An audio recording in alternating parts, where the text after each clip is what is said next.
P Chittaranjan.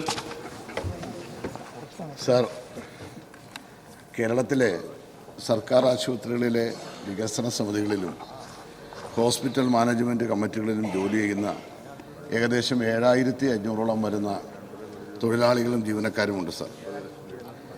അവരുടെ സേവന വേതന വ്യവസ്ഥകളും അതോടൊപ്പം തന്നെ അവരുടെ ജോലി സ്ഥിരതയടക്കമുള്ള വിഷയങ്ങളും വളരെ ഗൗരവമായി നമ്മുടെ ആരോഗ്യവകുപ്പ് ഇടപെടണമെന്നാണ് എനിക്ക് സൂചിപ്പിക്കുവാനുള്ളത്.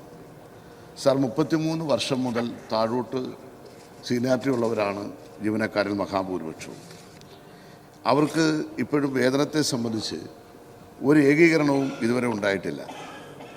മെഡിക്കൽ കോളേജുകളിൽ നേഴ്സുമാരടക്കമുള്ളവർക്ക് 700 രൂപയുടെ മുകളിൽ ശമ്പളം കൊടുക്കുമെങ്കിലും ദിവസവേതനം എന്നുള്ള നിലയിൽ, മറ്റ് ആശുപത്രികളിൽ 4500-ഉം 500-ഉം 450-ഉം 500-ഉം 550-ഉം 600-ഉം ഒക്കെയാണ് വേതനമായി കൊടുത്തുകൊണ്ടിരിക്കുന്നത്.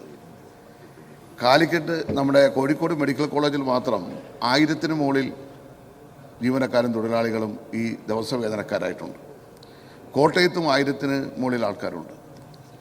നമ്മുടെ ആരോഗ്യരംഗത്ത് നമുക്ക് നല്ല മുന്നേറ്റമുണ്ടാക്കാൻ കേരളത്തിൽ നല്ല നേട്ടം കൈവരിക്കുവാൻ കഴിഞ്ഞിട്ടുണ്ട് എന്നുള്ളത് അഭിമാനാർഹമാണ്. ബഹുമാനപ്പെട്ട ആരോഗ്യവകുപ്പ് മന്ത്രിയുടെ ഇടപെടലെല്ലാം നമ്മൾ കഴിഞ്ഞ ദിവസം ചർച്ച ചെയ്തിട്ടുള്ളതുമാണ്. കേരളത്തിൻ്റെ പൊതുജനാരോഗ്യ മേഖല ഇത്ര മെച്ചപ്പെട്ടു വരുന്നതിൽ നിസ്വാർത്ഥവും നിസ്തുലവുമായ സേവനം നൽകുന്നവരാണ് ഈ കൂട്ടത്തിലുള്ള ഈ തൊഴിലാളികളാണ്. ശുചീകരണം മുതൽ സ്കാനിംഗ് വരെയുള്ള ജോലികൾ ചെയ്യുന്നവരാണ്.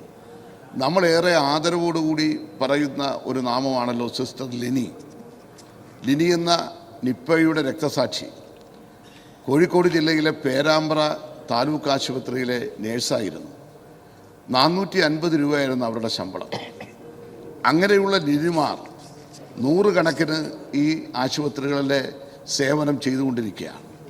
ഒരു സാധാരണ ജീവനക്കാർക്കോ അല്ലെങ്കിൽ അവിടെ പണിയെടുക്കുന്നവർക്കോ ലഭ്യമാകുന്ന വേതനം സ്ഥിരം ജീവനക്കാരുടെ 4/1 പോലും വരുന്നില്ല എന്ന് മാത്രമല്ല, അവർക്ക് മറ്റൊരു നിലയിലുള്ള ആനുകൂല്യങ്ങളുമില്ല എന്നുള്ളതാണ്. അവർക്ക് മെറ്റേണിറ്റി ലീവ് എടുത്താൽ പോലും അങ്ങനെയില്ല. പ്രസവിച്ച് വന്നാൽ ജോലി പോലും ഇല്ലാത്ത അവസ്ഥയിലേക്കാണ് പലപ്പോഴും പോകാറുള്ളത്.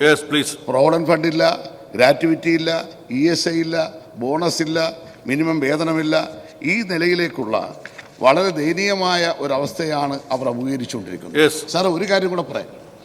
മെഡിക്കൽ കോളേജുകൾ അവിടെ വലിയ പ്രയാസങ്ങളില്ല.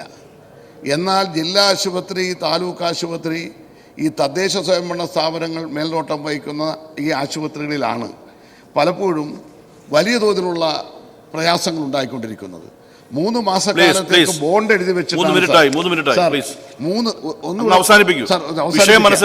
അതുകൊണ്ട് ഈ ജീവനക്കാരുടെ പ്രശ്നത്തെ ഗൗരവമായി കണ്ടുകൊണ്ട് അവർക്ക് അവരുടെ സേവന വേതന വ്യവസ്ഥകൾ അംഗീകരിപ്പിക്കാൻ നടപടി ഉണ്ടാകണം എന്ന് ഞാൻ ഈ സബ്മിഷനിലൂടെ അഭ്യർത്ഥിക്കാം. സാർ, വളരെയേറെ വർഷങ്ങളായി നിലനിൽക്കുന്ന ഒരു വിഷയമാണ് ബഹുമാനപ്പെട്ട അംഗം ഇന്ന് സബ്മിഷനിലൂടെ സഭയുടെ ശ്രദ്ധയിലേക്ക് കൊണ്ടുവന്നിരിക്കുന്നത്. സംസ്ഥാനത്ത് അധികാര വികേന്ദ്രീകരണം നടപ്പിലാക്കിയതോടെ തദ്ദേശ സ്ഥാപനങ്ങളുടെ നിയന്ത്രണത്തിലേക്ക് വന്ന ആരോഗ്യ സ്ഥാപനങ്ങളിലാണ് സാർ ഇത്തരത്തിൽ. ഇപ്പോൾ പഞ്ചായത്തുകളിലാണെങ്കിൽ 2010 കേരള പഞ്ചായത്ത് രാജ് പൊതുജനാരോഗ്യ സ്ഥാപനങ്ങൾക്ക് വേണ്ടിയുള്ള മാനേജിംഗ് കമ്മിറ്റികളുടെ ചട്ടങ്ങൾ പ്രകാരം നഗരസഭകൾക്ക് കൈമാറ്റം ചെയ്യപ്പെട്ട ആരോഗ്യ സ്ഥാപനങ്ങളിലെ ആശുപത്രി മാനേജിംഗ് കമ്മിറ്റികൾ രൂപീകരിച്ചിരിക്കുന്നത് 2013 കേരള മുനിസിപ്പാലിറ്റി പൊതുജനാരോഗ്യ സ്ഥാപനങ്ങൾക്ക് വേണ്ടിയിട്ടുള്ള മാനേജിംഗ് കമ്മിറ്റി ചട്ടങ്ങൾ പ്രകാരവുമാണ് സാർ. സാർ, മാനേജിംഗ് കമ്മിറ്റിക്ക് അതിൽ നിക്ഷിപ്തമായ ചുമതലകൾ ശരിയായ വിധത്തിൽ നിർവഹിക്കുന്നതിനും അതോടൊപ്പം തന്നെ രോഗികൾക്കും പൊതുജനങ്ങൾക്കും മെച്ചപ്പെട്ട സേവനം നൽകുന്നതിനും വേണ്ടിയിട്ടാണ് അവരുടെ വരുമാനത്തിൻ്റെ ലഭ്യതയ്ക്കും അതുപോലെ സർക്കാരിൻ്റെ മാർഗനിർദ്ദേശങ്ങൾക്കും അതാത് തദ്ദേശ സ്വയംഭരണ സ്ഥാപനത്തിൻ്റെ മുൻകൂർ അനുമതിക്കും വിധേയമായിട്ടാണ് പൊതുജനാരോഗ്യ സ്ഥാപനത്തിൽ കരാറടിസ്ഥാനത്തിൽ ജീവനക്കാരെ താൽക്കാലികമായി നിയോഗിക്കുന്നത്. സാർ, ഇവിടെ ബഹുമാനപ്പെട്ട അംഗം പറഞ്ഞതുപോലെ ഈ ഓരോ ആരോഗ്യ സ്ഥാപനത്തിൻ്റെയും, അത് HMC ആയാലും HDC ആണെങ്കിലും, ജീവനക്കാരുടെ വേതനം വ്യത്യസ്തമാണ്. അപ്പോൾ HMCയും HDC മുഖാന്തരം നിയമിതരാകുന്ന താൽക്കാലിക ജീവനക്കാർക്ക് വേതനം നൽകുന്നത് സംബന്ധിച്ചിട്ട് ഈ നേരത്തെ പറഞ്ഞ ചട്ടങ്ങളിലാണ് വ്യക്തമാക്കിയിട്ടുള്ളത്. വളരെ നിസ്തുലമായിട്ടുള്ള സേവനമാണ് ഈ ജീവനക്കാർ നൽകുന്നത് എന്നുള്ളത് പ്രത്യേകമായിട്ട് എടുത്തു പറയേണ്ടതായിട്ടുണ്ട്. ഇവിടെ ആദരണീയായിരുന്ന സിസ്റ്റർ ലിനിയുടെ കാര്യം പരാമർശിക്കുകയുണ്ടായി സർ. സർ, ഇത് വളരെ ഗൗരവത്തോടു കൂടി വകുപ്പ് കാണുന്നുണ്ട്, സർക്കാർ കാണുന്നുണ്ട്.